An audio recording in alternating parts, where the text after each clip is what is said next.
ជំរាបសួរបងប្អូនថ្ងៃនេះខ្ញុំមកអានសៀវភៅថ្នាក់ទី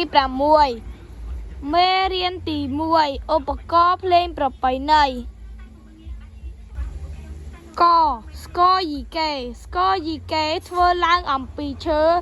ឬពីដើមត្នោតដែលគេលងហើយសិតឲ្យស្ដើងគេពាសស្គរយីកេនិងស្បែកគោតែម្ខាងទេតួស្គរមានទំហំទទឹងមាត់ស្គរ 0.40 ម៉ែត្រទៅ 0.60 ម៉ែត្រនិងកម្រាស់ 0.15 ម៉ែត្រទៅ 0.20 ម៉ែត្រពេលសម្ដែងគេវាយស្គរដោយដៃទទេ